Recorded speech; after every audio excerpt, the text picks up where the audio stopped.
Great, thank you. So I love the fact that this is no different than any other classroom, that nobody wants to come and sit in the very first few rows. You're afraid you're going to get called on or called up to be used as an example or something like that.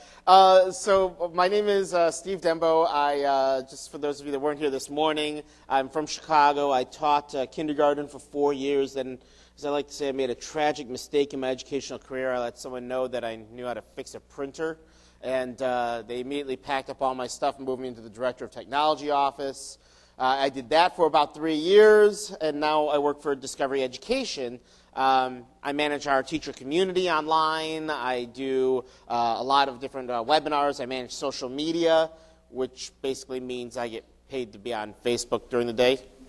And then I also get to do some presenting, get to travel around to school districts and conferences and so on, and get to work with teachers. So I don't have my own classroom anymore, so you guys are my classrooms.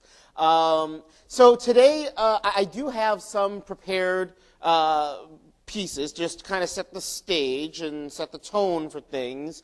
A few things that I want to share with you, and then also some sites that I think are worth knowing about. That I hopefully either you've seen. If you've seen them before, maybe you get a new spin on it. If you haven't seen it before, you at least got something you can take back and start using on Monday. But I'd also like to just throw it out there that if you have questions or ideas or challenges or things that you want to know a little bit more about, this is a nice small group, and we've got some time. I'd love to answer any questions or deviate from the prepared piece at any given point. We can turn this into sort of an ADD type of session if you wanted to, and go off in any sort of different direction. So this whole session it falls under the auspice of 22nd century skills, and part of it is just because I got so blasted sick of hearing about people saying we need to be addressing 21st century skills.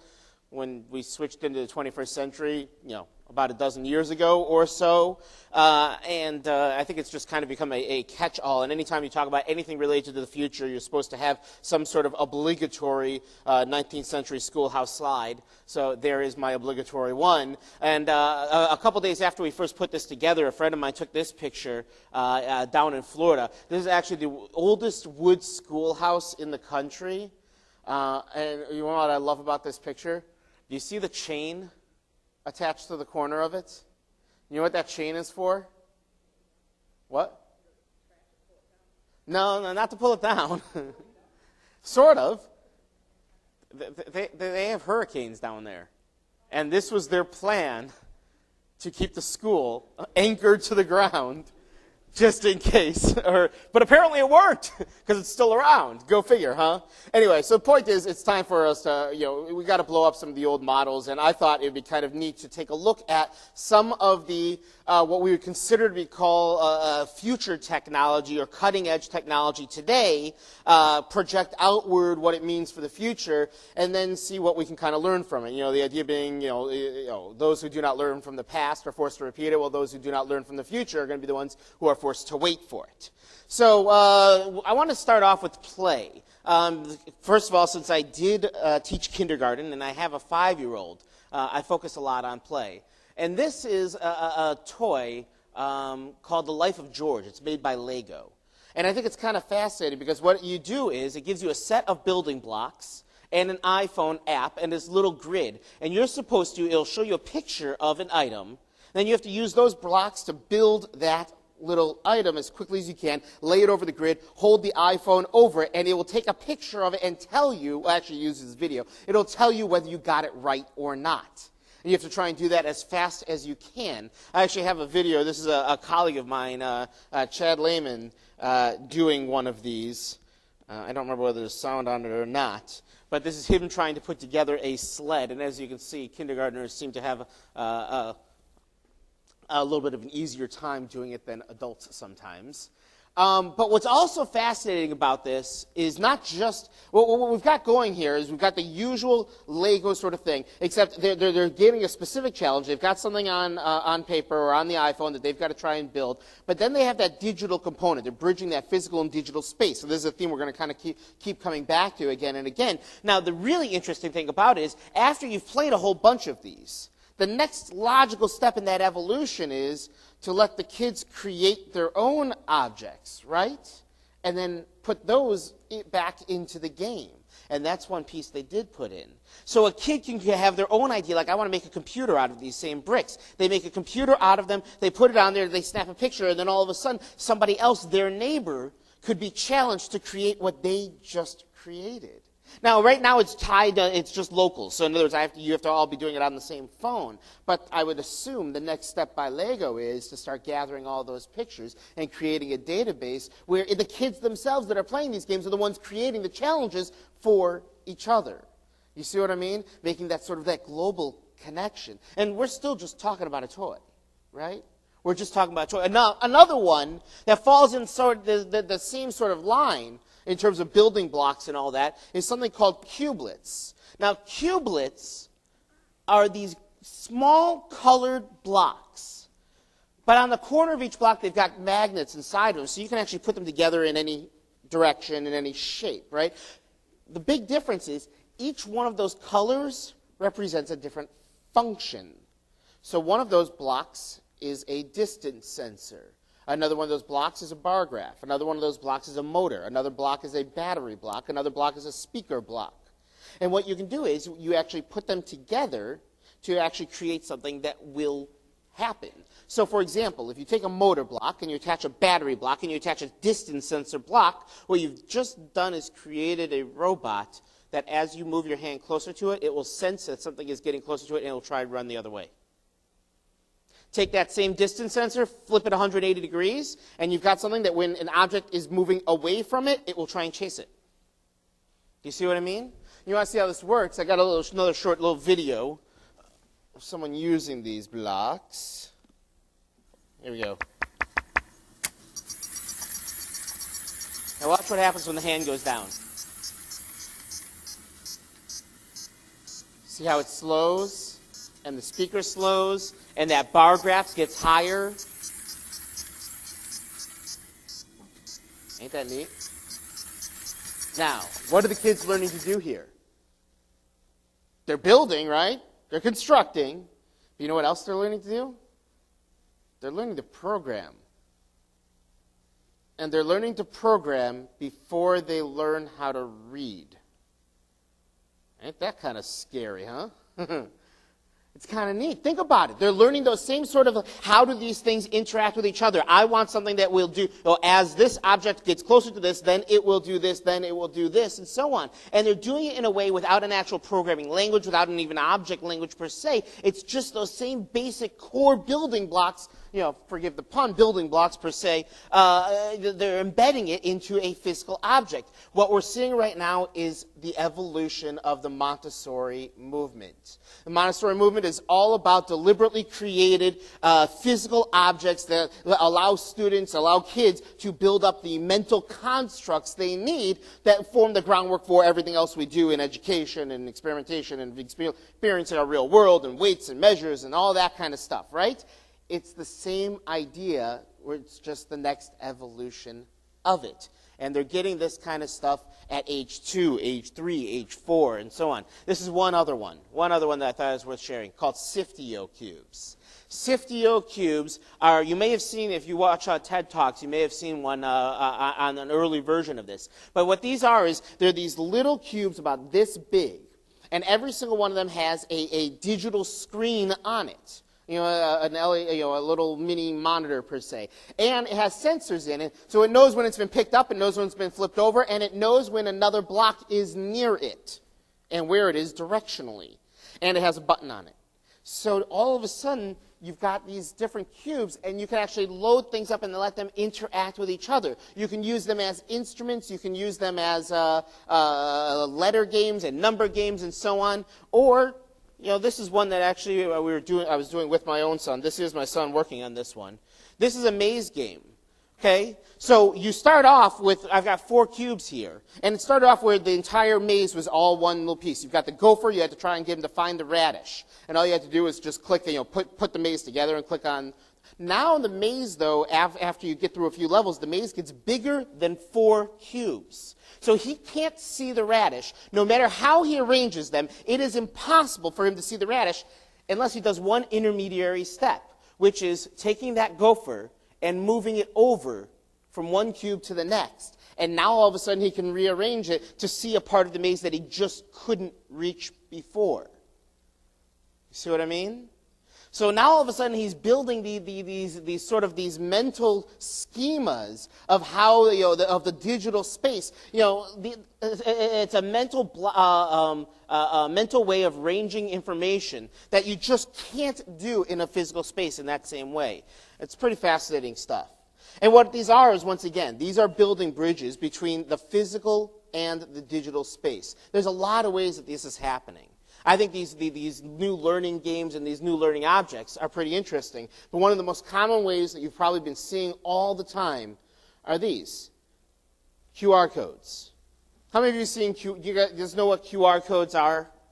How many of you have ever scanned a QR code? Oh, good number of people. How many of you have ever created one? Less so. Because for some reason or other, a lot of us kind of assume that there's something kind of mysterious about creating a QR code. Right? And so, how do you get all the data that you want into that little code and so on? But you know what? When you boil it all down, all that these QR codes really are, they're nothing more than hyperlinks. That's it. It is a hyperlink. All it does is it creates a specific, just sort of like a web address, where when you point your phone to it and scan it, it just takes you to a destination, a video, an image, a page. And the way to create a QR code is no different than any other hyperlink.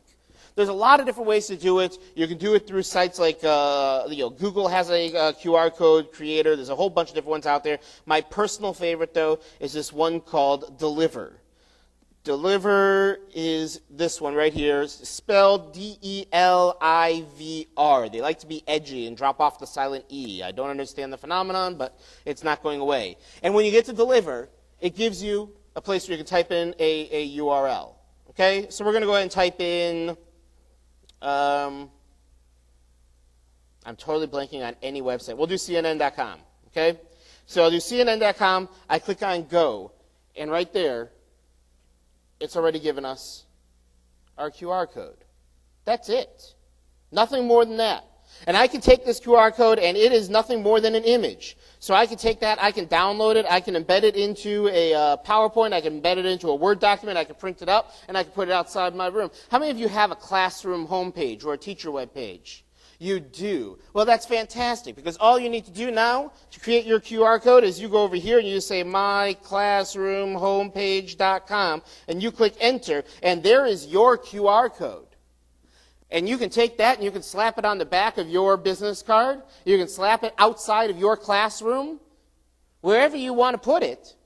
And if people know what it is, you don't have to tell anybody about it. You don't have to provide any instructions. If people know what it is, they can scan it and they can get to your classroom page or your classroom website. And the best part is, people are going to think you're crazy, cool, high tech. Seriously, they're going to be wondering, how did you learn so much about technology? When did I fall so behind the cutting? How did you get so far ahead of the learning curve and so on? You know what I mean? It looks more impressive than it really is. It's not that hard, is it? Anybody can do it, but nobody is, because people kind of in their minds, they kind of think that there's more to it. That's not hard, right? Now, here's the fun part. Here's where you get fun, okay? If you don't have to sign in. Note, I'm not signed in to Deliver right now. Okay? But if you do sign in, then you can save these. If you're a stat junkie, you can actually get some interesting statistics about all of your different QR codes. So for example, I take this QR code that I made. I could see that 16 people viewed it and click on the actual URL. 2 people did QR scans and so on and so forth. I can see all kinds of information about it. But what I could also do is this. So myhomepage.com, I'm going to go ahead and create a QR code from that. And now it's over there and it's in my dashboard. You ready? myhomepage.com, right here. You can see it. So there's my URL. There's the QR code. I can download that. I can print that. I can put that up outside my classroom. Now, when people arrive in my classroom, they can scan it and they can get to my homepage. That's all well and good. Let that go for a week. The enthusiasm, the novelty of it will wear off within about a week, right? Then on Monday, a week after that, you change it. Change it? Yeah. Because note, over here, we have an edit button. Edit. So now all of a sudden, it's no longer going to myhomepage.com. It's going to discoveryeducation.com/volcanoes.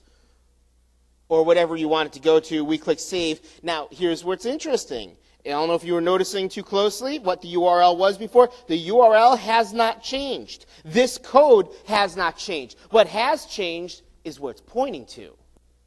So now all of a sudden, when they scan that code, it's going to take them to a page about volcanoes or a video. Now, assuming that we're studying volcanoes, that's kind of interesting. Just a little bit of bonus material, right? How long did it take me to change that QR code? 10, 15 seconds, right? Change it again the next day, or the day after that, or a week after that, and so on. All of a sudden, it's just that one little element of, it's one little Easter egg for your classroom. It's one reason for them to, when they get to class, to have something to look forward to when they get to class. How hard is it to do this? Do you think your kids might enjoy it? Do you think it would pique their curiosity? Do you think they would actually be looking for, actually, when they get to class, do you think they would have their cell phone out and ready to, assuming that you have a cell phone policy that would condone this sort of thing. You know, that sort of a thing. It's not hard. And that's the beautiful thing about this. To me, this is incredibly empowering because all of a sudden it makes you look ultra high tech and crazy cool and cutting edge and all those kinds of things. And low level of effort. Low barriers to entry. Doesn't take much, and you can maintain it and keep it going very, very quickly, very, very easily. It's an easy win for you. And you can take advantage of this in any way, shape, or form that you want. You can add these kinds of QR codes to the bottom of a quiz, bottom of a test, at the end of an email, and so on, and let that just be the Easter egg at the end of it. Not required for anybody necessarily, but if they get to the end of the assignment and they've got a little bit of extra time, it gives them something to do.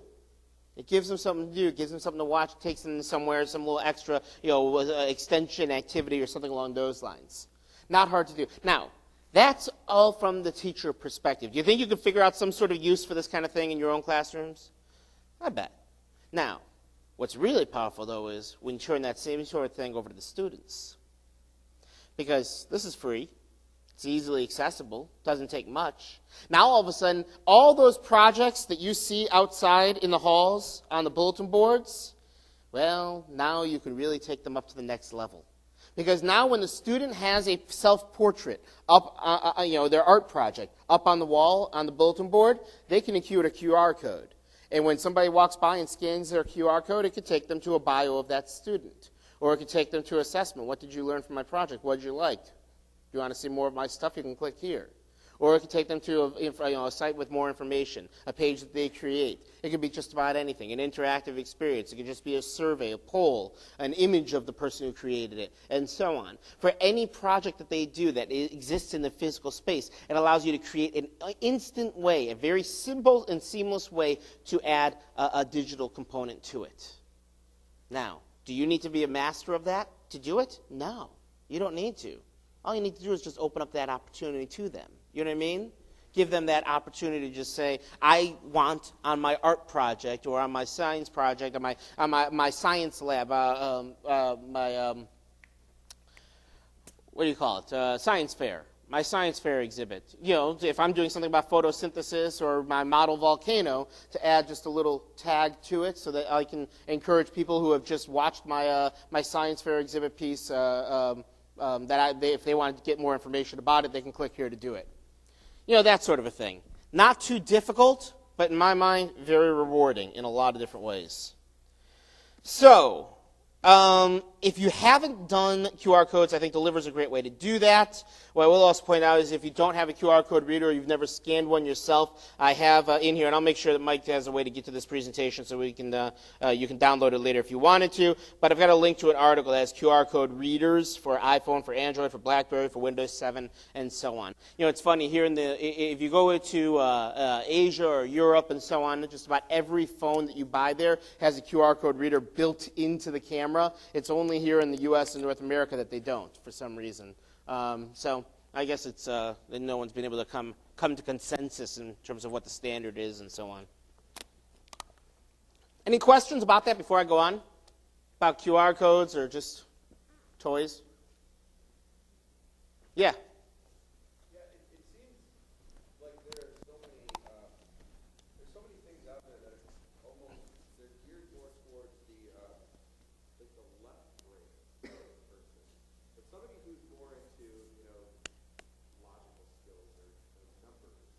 what types of things are out there for that? Like many of the things that sound extremely exciting with Web 2.0 tools, it's allowing students to be as creative as they possibly can. But what if there are just types of people out there that don't have that creative path? You know, what could we supply to that? All right. First of all, I will start off by saying that I think some of the stuff, some of these Web 2.0 tools allow non-creative people to actually be very creative. And I'll show an example of that in just a little bit that I'll come back to. But I guess before I could really answer your question, the question is really, what do you want to do? Do you know what I mean? So, what do you teach? English. Oh, well, so what's your problem?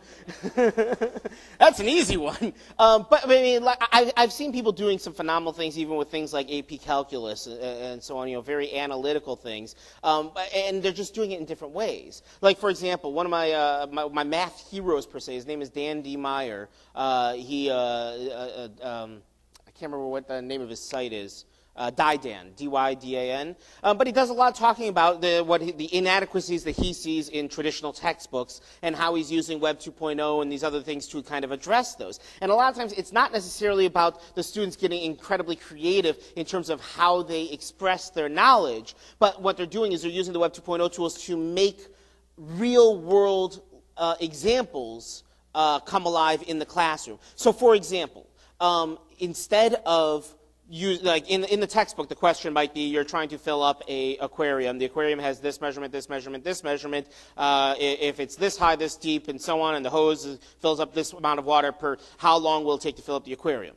That's a very traditional example. And what students have learned is that all the numbers that they're going to need are already given to them, and that all they need, they already know what formula they're supposed to be learning for that unit. They don't even read the story problem at all or think about it. They just plug in the numbers, right? So instead what he does is he starts using some of these Web 2.0 tools for publishing and for video and so on. He'll have a friend go outside to an aquarium, actually have an aquarium outside and a hose. And he will say, so we're going to start off today's assignment with filling up this aquarium. And his friend, he will be live streaming his friend standing at an aquarium filling it up. And he'll just sit there. And they are watching a live feed of it until some student, because they will, at some point says, how long is this going to take? Now they're thinking. And then they start saying, so what information do you need from him? Do you need to wait for him to fill it up all the way and time it and so on? No. So we need, can you get me the depth? And they'll actually take out a ruler and start measuring that. And you see what I mean? Now, is that the way live streaming was necessarily intended to be used? No, of course not. And is that what I say live streaming is a very analytical app for every? No.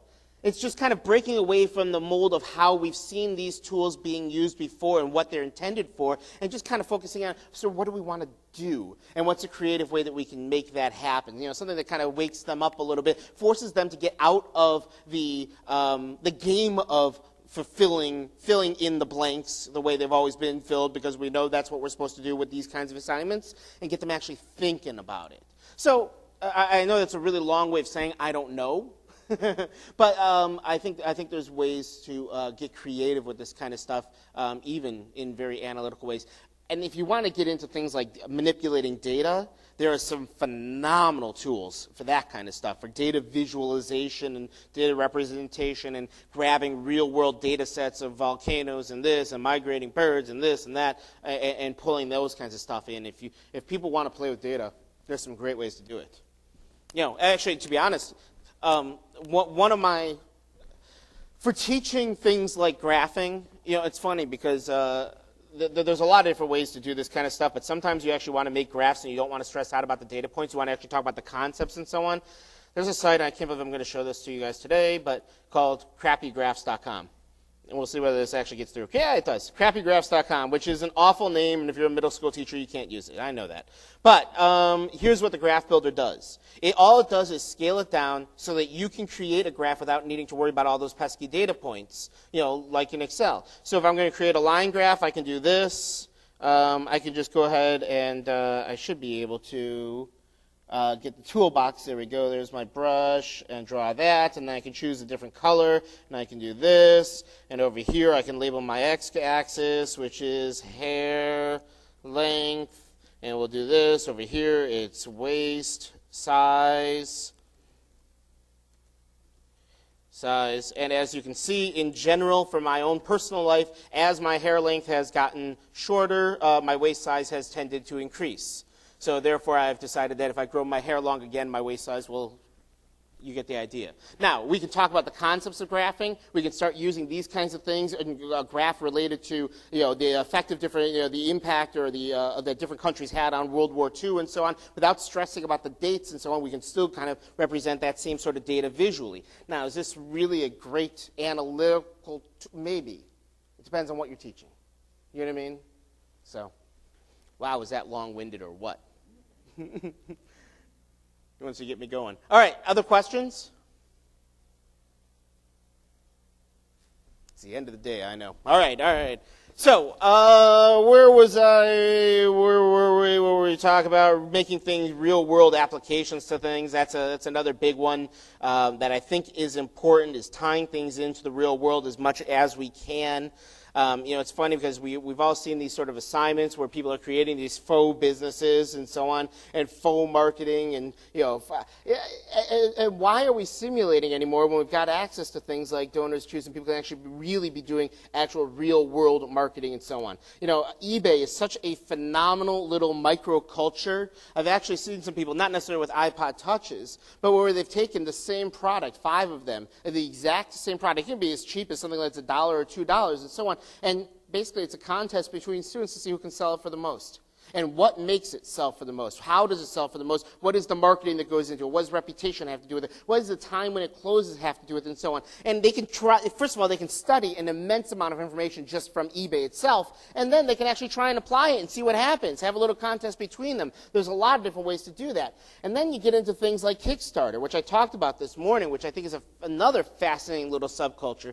Kickstarter is a site where if you have an idea, something that you want to create or something that you want to do, you can put the project up there and you can invite people to buy into you or to buy into your project.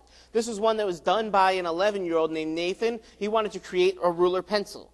Nobody told him that someone had already created ruler pencils and it wasn't really that big of a deal. He had a vision and he wanted to create it. And he found out it was going to cost $350 to get a set of ruler pencils created and actually created and sent out. So he opened this up, and actually some other company was warmed by his story and helped him put his video together. And by the end of this little 30-day campaign, he had raised over $5,000 with over 400 backers, 446 people backing it, buying these pencils from him. Now, hopefully, he wasn't charging exactly what the pencils cost. Hopefully, he's actually making some extra money so he can actually create more other than the number of pencils that he needed to fulfill, and he can actually then use those to actually make a small business or take some of that extra money and set it aside. But the fact is, marketing is very much a 22nd century skill, and it's something that everybody kind of needs to know about nowadays. Marketing yourself, taking control of how you are represented online and doing so well. The other example I showed this morning was this little girl named Bella. And you know what? I think we could all use a cute kid right now. So let me go to Bella Kickstarter, and we'll show a little bit of her video. Bella Kickstarter. Isn't this it? I have the URL. I should probably just go grab it from there. There it is. We'll just do that. No, don't. There we go. She wanted to make a CD. She is a musician. She wanted to make her very first CD, and she actually does have some musical talent, okay? But she didn't want to make a CD. She didn't want to make a CD in the basement of her house and just burn it on her computer and so on. She actually wanted to go into a studio with friends of hers and guests and so on and actually make a real CD that stores could carry, barcode, and everything along those lines. So she decided to put herself up on Kickstarter. Hi, my name is Bella Betts. I'm an 11-year-old Colorado native. I love chickens and music. I have 4 hens and play 3 instruments, the mandolin, the guitar, and the fiddle. And I'm making my first CD. All right, real quick, I'm going to pause it right now. How many of you want to see the hens? Seriously, the second you hear that she has 4 hens, isn't that one of the first things you think of? So, here's the beauty of it. Not only is she trying to put herself out there, But you got to remember, this is what people are going to see, and this is what people are going to use to decide whether they're going to invest back in you or not. So she has managed to actually kind of figure out what her target audience is and how to create something that would actually appeal to them. So that when you watch it, you actually want to invest back into her. And you know what? If that means putting the hens into it, Rainbow. She's very sweet. you do it. This is Rainbow. She's very ferocious. This is Rosie. She's my fluff ball. This is Romaine. She's very, very sweet. This is going to be a really awesome CD. All right. So she decided she needed $20,000. By the end of her campaign, she had raised $21,000. 146 people had backed her. How do you do that? Well, you decide how much you want to back based on the levels that she has created. For $10, you would get a digital download of the album, and 26 people did that. For $25, you get an autographed copy of the CD, and 49 people did that. But now you start getting interesting. We'll go down over here to the $50 level. You get a handmade friendship bracelet plus the CD. For $125, the behind-the-scenes video. For $250, your name in the liner notes. For $750, you can sit in on the live studio recording session. For $1,500, you get dinner for 4 at her house. And for $3,500, an intimate acoustic concert by Bella at your own home. And 2 people bought into that one for $3,500. And 2 people paid $1,500 apiece to sit in on the studio with her. Fascinating, huh? These are the kinds of opportunities that our students have in or out of the school setting. In a sense, they're kind of cutting out the middlemen here. You know what I mean? They're able to go directly to market and take their ideas and actually, try and get people to buy into what they have to offer. It's pretty phenomenal. And the opportunities, we see it again and again and again. This idea of cutting out the middleman. There's this new project there people doing around the country right now called Little Free Libraries. Little Free Libraries. You know what they're doing? They love the idea of the library, but they want to be able to do it themselves. They want to be able to pick out the books and loan them out to other people because they think other people should read these books. So what they do is they construct their own Little Free Library and put it out on their lawn. This is not a free book, take a book, leave a book sort of thing. No. They actually put barcodes in the front of it and so on, or usually a QR code, and they say, take this book, read it, but then bring it back. That's the understanding. And do people do it? I mean, of course, some books wind up walking and so on, and so be it. But at the same time, it's a fascinating way for people to kind of, take ownership of that experience, recreate it, and pay it forward to other people. And the other piece of it is, what they're doing is they're putting all these things online so they can take ownership of it and promote the things that they're passionate about. I was talking this morning about Cloud. Cloud is a site where it takes all the things that you do online, your social media score, and it creates a social media score for you. Your Twitter followers, your Facebook followers, your interactions, the things you write about, the things you're passionate about, the topics that you're so interested in, and it gives you a score based on those. And then companies can choose to provide offers to you, perks to you, based on the things that you're interested in and based on your reputation. If you have a reputation of 10 and you talk about the fact that you're dieting lately and the kinds of things you're eating, you might get Subway reaching out to you and saying, we'd like to offer you a $10 gift card. No strings attached, just the understanding that, if you happen to be into health and happen to be into dieting and somebody gives you a $10 gift card, you might write about it. You might take them up on it. You might actually be interested in it and so on. If you're at this level and you're interested in technology, they might send you a phone. If you're at this level and you're interested in cars, you might actually get invited to the release of a new car or an auto show, that kind of stuff. But the fact is, your actual reputation has a concrete value associated with it. The old model was that everybody would be famous for 15 minutes at some point. The new model is, in the future, everyone will be famous for 15 people. And those 15 people have a concrete value associated with it. It won't be long, we can project outward into the future, that the loans themselves, instead of being a loan where you actually go to a bank and the bank decides whether you should get that loan or not, loans might be just crowdsourced, where you put it out there. I want to put out an addition on my home. Here's what my financial records are and so on. If you like this or you want to invest in me, you can make a $5 donation. If you make a $5 donation, over time I'll give you back $5.50.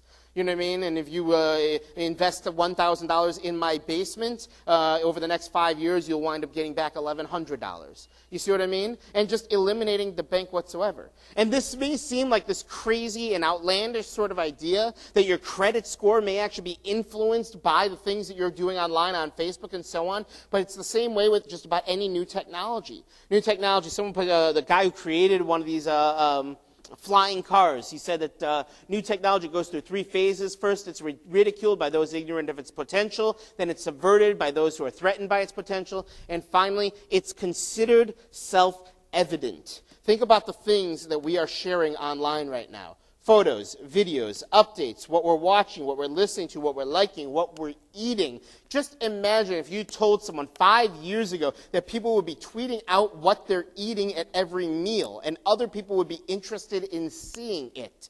They would have looked at you like you were absolutely insane. Try to explain the Foursquare phenomenon to someone who's never heard of Facebook, much less Twitter or anything like that, and they won't understand what you're doing whatsoever. They won't understand how Foursquare actually ties people together and so on. Heck, a lot of people who are using it don't understand it either. Any of you familiar with Foursquare? Some of it's just this group.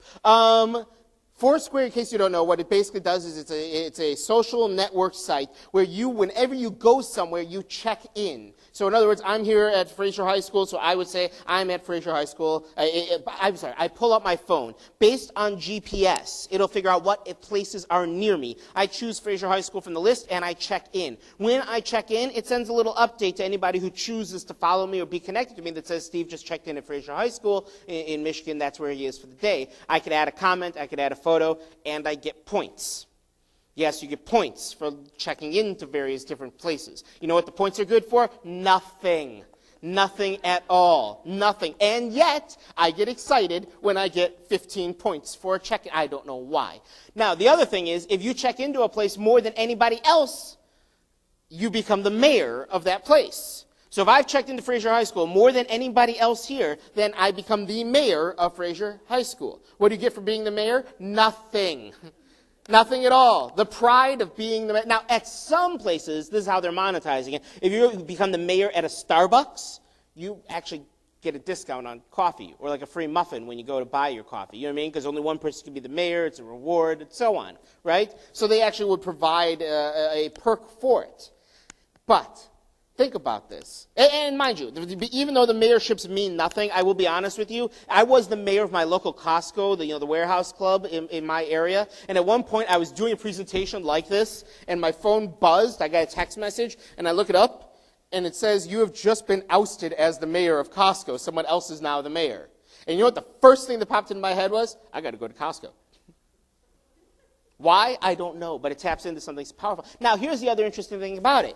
We're sharing these things via social networks, via Twitter and so on. So we're basically announcing to people when we're not home, which seems strange to anyone who has any semblance of a notion of privacy, right? In fact, somebody at one point put together a website called pleaserobme.com, and all it did was list all the people who had checked into Foursquare recently.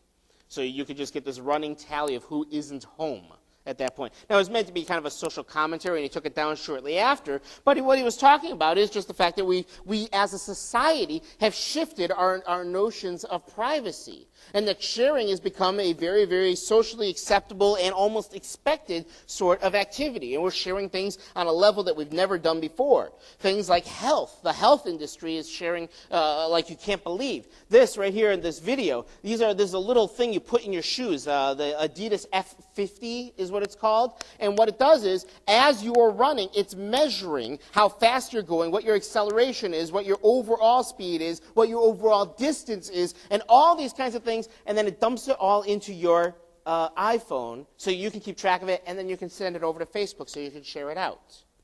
Right?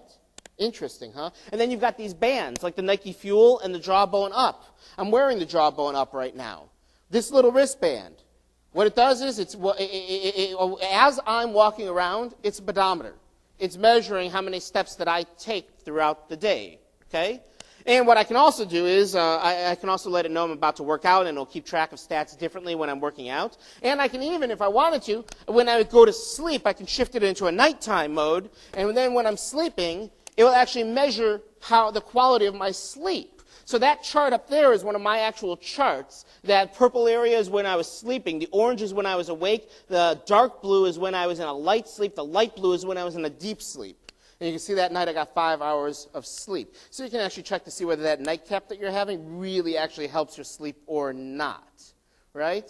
Now, what else can you do with this? Well, it keeps track of your steps and lets you know whether you're on pace, how much sleep you're getting. You can also do all kinds of social challenges. Social challenges where you're doing things with people, trying to take cumulatively 40,000 steps per day, walk the Great Wall of China, that kind of stuff. But you know what my favorite part about it is? 1, it's waterproof. 2, it has a battery life of about 10 days. And 3, it also has an inactivity monitor. So if you're sitting still for too long, it will buzz you. So if I'm sitting at my desk in the office for an hour straight without having moved or gotten up or even looked up from my screen, it'll give me a little.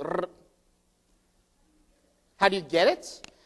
The Nike Fuel, the Nike one that I showed before, that one you can get right now off the shelf. The Jawbone Up, they actually had some manufacturing issues with it. Some of the sensors go out on it. So they actually did a full recall of them. I'm sorry, they didn't do a full recall of them. They pulled them from the shelves, and they said, anybody who has one, you can keep using it, but if you want a full refund, we'll give you a refund. So here's your money back, and keep using it. And if it breaks, we'll send you out a new one. I'm actually on my 4th one right now. It's pretty cutting edge. You know what? Hey, they did right by me. They sent me a full refund. I got nothing to lose. And every time if anything goes wrong with it, they send me out a new one. I plug it in and I just keep going on. You know what I mean? So it's brand new. I mean, this is cutting edge technology. The Nike Fuel one, I don't think it's got quite as many problems. But otherwise, for the Jawbone one, either look it up on eBay or Craigslist or something along those lines, and you can get one that way. And even though, like I said, even though we know that there's issues, I've never had any issues at all with them just saying, you got a problem, here's a new one, which is kind of nice. So, the other element of it is, like I said, the fact that we're sharing all this kind of stuff. I mean, who would have ever thought I'd be sharing how many steps I take per day or those kinds of things? And what the people are finding, though, is when they actually do the research, people who are sharing it and making health a social bringing a social element into it, they tend to stick with it more, right? Because then all of a sudden there's this element of peer pressure, there's this element of the people who are doing it with you and so on, the people who are your audience. Well, they're your coaches, they're your cheering squad, they're your support team, and so on, right? So, and the same thing is true about learning. When you're tweeting out that you're doing your homework, or what you're listening to while you do your homework, or the fact that you just finished your exam, it's the same sort of element. You've got this audience of people that are actually collaborating with you, that are cheering for you, that are elevating you, and so on. You know, there's an app right now called Runkeeper. Runkeeper actually is an iPhone app. You put in your headphones, and when you start your run, you click go. It sends out a tweet and a Facebook post that says, I'm going for a run, everybody. Click here if you want to see where I am, and it's got a little map, and it keeps track of you via GPS, and anytime somebody clicks on that link, it shows exactly where you are on that map. But even better, if you reply or comment on that post, if somebody else does, they reply or comment on that post, it will read the reply to you in your headphones. So if somebody says, hey, looks like you're having a great run, keep it up, keep going, it will actually read that to you in your headphones. If somebody likes your Facebook status, you hear applause in your headphones, which was all well and good. I actually did that when I did a half marathon. It was fantastic. It really helped keep me going until one friend of mine discovered that there was no limit to the amount of text it would read, and he started pasting in entire song lyrics to 80s songs. The third time I had to listen to a computer read Come On Eileen, I was not so thrilled with that feature anymore. Now, the other thing is that I think is fascinating is things like this, the We Things scale. The We Things scale is a scale that has Wi-Fi built into it. Think about that.